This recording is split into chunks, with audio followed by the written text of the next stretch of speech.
Some nights, some days, events happen that are impossible to explain.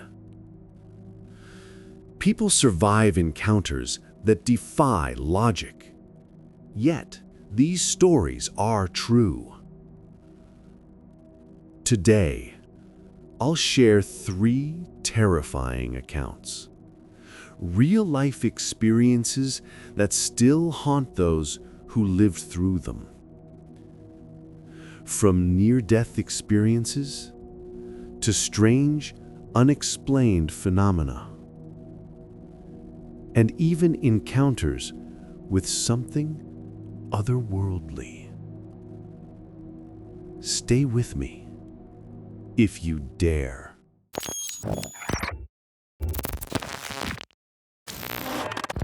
I was a registered tow truck operator for about 2 years. It was a great job. The pay was good, lots of overtime and on-call shifts. I got into the career because of shows I watched as a kid, like Highway Through Hell. So when I finally had the chance to step into the field, I jumped on it. The first month was good. I learned a lot of new skills and gained a lot of experience. Part of our job as RTTOs was responding to emergency calls with police and fire, crash scenes, impounds, and we saw a lot of tragic things. DUI fatalities, hit and runs, accidents that ended lives in an instant. The job could be emotionally and mentally draining. It could mess you up if you weren't careful. But there's another side to this job, one that not many drivers talk about: the paranormal. The odd calls that unsettle you. Almost every tow truck driver has experienced something like it. It was a snowy, cold November night in 2023. We hadn't gotten many calls that day, so I was just sitting at the shop during my on-call shift. The night dragged on slowly. Hours passed without a single call. So, I lay down for a bit. Didn't expect anything to come in. Then suddenly, my phone buzzed. A call for a broken-down Washington State Patrol car off a dirt road. I didn't think much of it at the time. I'd had similar calls before, so I hopped into my flatbed and headed out. The directions took me about 30 minutes outside the city, up into the mountains on I-90. By the time I left the freeway, the fog was so thick I could barely see a few feet ahead. I took it slow, careful.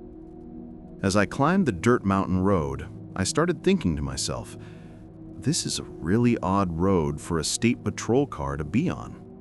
They usually stick to highways and interstates, but I brushed it off. Maybe the officer was checking out an abandoned vehicle. Cars get dumped out here all the time. Still, something about it felt off. Finally, I reached the location, and when I saw it, I froze. A state patrol car, parked out in the middle of this desolate road, all 4 doors wide open. No lights, no sign of the officer. The fog was so dense, I couldn't see much else. But one thing was clear: no one was there. For a moment, I seriously considered turning around, but I told myself the officer could be hurt. So, I stepped out of my truck, I grabbed my AR, with my sidearm holstered, and walked slowly, cautiously, toward the car. First, I checked the driver's seat, then the passenger seat. Everything looked normal, nothing missing. It was like time had just stopped. That's when I opened the trunk and noticed something. The officer's AR was gone. I froze. My eyes scanned the tree line, the fog, the silence. And that's when it hit me. The forest was completely dead. No wind, no animals, not a single sound. I've seen mangled bodies, entire families lost in crashes, But this silence unnerved me more than anything else I'd ever faced. Something inside me whispered, "Get out. Now." I forced myself to do one more walk around just to make sure I hadn't missed anything. Then I called dispatch to double-check the details, the location, the information. Everything matched, exactly as I'd been told. At that point, I'd had enough. I was ready to leave fast. Before I turned my truck around, I shouted into the fog, just to see if I'd get a response. But nothing came back. Only silence. Thick, suffocating silence. Something was deeply wrong here, and I knew I had to get out. The whole drive back, I had this sick feeling, like I'd stumbled onto something I was never supposed to see. Why was that state patrol car up there? Why were all the doors wide open? Why was only the AR missing while thousands of dollars of other equipment sat untouched? And worse, was it even a real cop? When I finally got back to the shop, I called the police dispatcher who gave me the job. I knew her, so I hoped maybe she'd shed some light. But she told me the same thing. Just a broken-down patrol car. Nothing more. I never told my supervisor. Never told any of my coworkers, because I knew they wouldn't believe me. Hell, I don't even know if I would believe me. I never heard a single word about a missing officer. Nothing on the news. No reports. Just silence. And to this day, that night still creeps me out.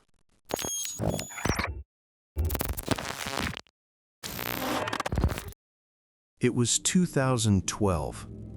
I was working as the lead diagnostics technician at an automotive shop in Fremont. A typical day. My shift started at 7 a.m. sharp. I parked across the street, walked into the shop to greet my boss, when my phone rang. The call brought devastating news. My grandfather had just passed away in the hospital. Overwhelmed, I quickly said hi and bye to my boss and headed straight home. Days earlier, strange events had begun unfolding. It was a Saturday, and my dad and I were working at our house. Throughout the day, peculiar things happened. One incident involved the garage light. It kept turning itself on. We'd switch it off, leave the garage, and come back only to find it inexplicably lit again. Later that same day, my dad began receiving mysterious text messages. They came from an unknown number with a 209 area code. The message read urgently, "Mi jefe está muy malo. You need to come now." Alarmed, we packed up quickly, picked up my sister, and drove together to Manteca in my parents' Honda Civic. During the drive, my dad received more messages. One asked, "Are you getting my messages?" He replied, "Yes." When we arrived, we discovered none of my uncles had sent the texts. None had changed their numbers. Days later, at the hospital, my sister went through my dad's phone. The entire conversation had vanished.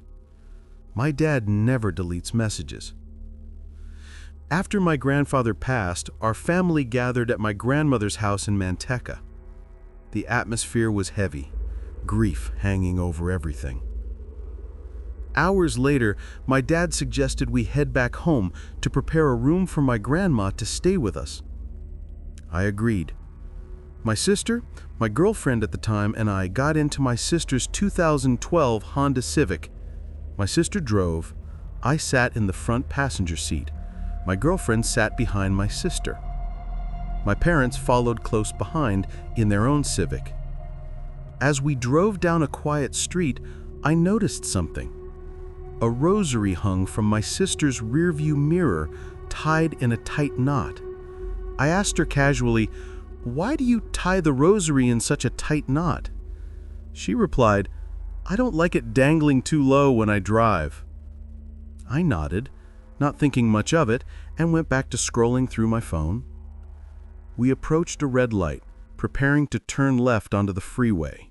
Suddenly, my sister screamed.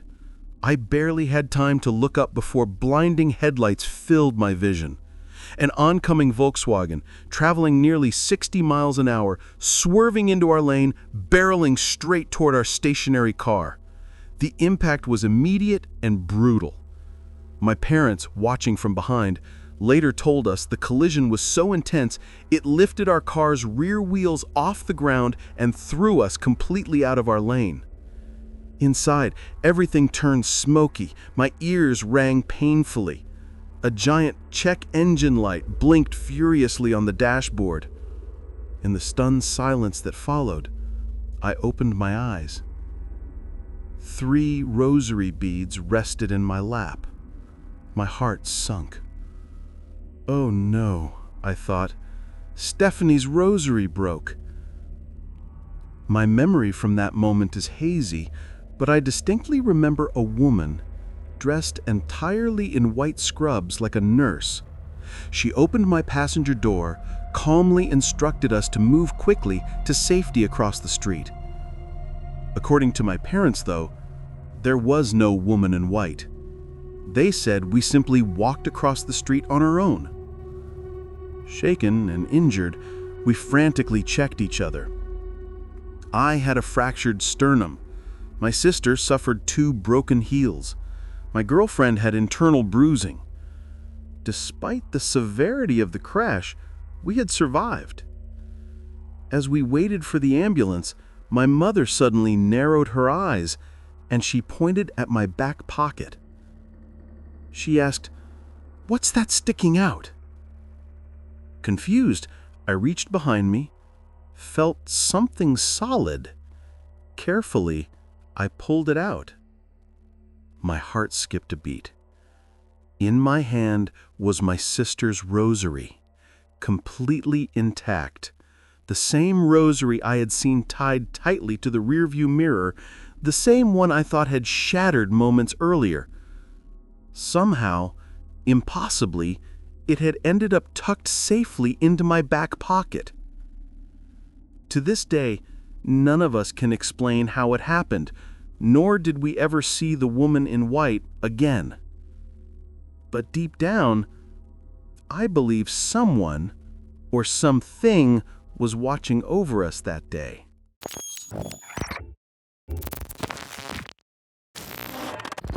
I lived near a patch of woods, not far from a few camping sites. There's an old basketball court nearby. Stone floor, 2 rusty hoops that barely stay up. It's pretty busted, but it's still our go-to spot when my friends and I want to hang out. It was a warm day last summer. We headed out to play some basketball, mess around, just chill. Everything was normal at first, just us messing around. Then we heard barking. It wasn't loud at first, but it felt off. The pitch kept changing. Sometimes it sounded close, sometimes super far away. Almost like it was moving around fast. My friend shrugged it off. Some dog from one of the camping sites nearby, they said. I didn't say much. Didn't want to seem weird for being creeped out by a dog. We kept playing. About 10 minutes later, I missed a shot badly. The ball bounced deep into the woods. Of course, they made me go grab it. I was the one who messed up. As I walked toward it, something felt off. I couldn't explain why. Just had that tight feeling in my gut, like I shouldn't be there. The barking started again, this time louder, like it was really close. Still, I didn't want to make a big deal, so I kept going. I bent down to pick up the ball. That's when it hit me. A sharp pain in my palm, out of nowhere. Almost like my body was screaming at me to get out. I grabbed the ball and ran back, hand throbbing like crazy. I told my friends I was done for the day, that my hand hurt too much to play. They asked what happened. I just said I didn't know. They kept playing. I sat off to the side, trying to chill out, hoping the pain would go away. After a while, the barking stopped. Things went quiet. Then I realized I had to pee. Like, really bad. I asked if they wanted to go home yet. They said no, they were still having fun. So, I walked behind the court, deeper into the woods where they couldn't see me, relieved myself. That's when things got creepy again. I felt like someone was watching me. Not just nearby, right there. Like behind a tree or something. It was quiet. Too quiet. Then, as I started walking back, the barking started again. This time it was loud, and it honestly felt like it was right behind me. My hand started hurting again, even worse than before. I ran back and told my friends I had to leave, made up some excuse about needing to help my mom. As soon as I got farther from the woods, everything started to feel normal again. Pain faded, barking stopped. I never really talked about it. Figured no one would believe me or they'd just laugh it off. But something happened that day, and it still messes with me a little. I don't know what it was. My best guess is a skinwalker.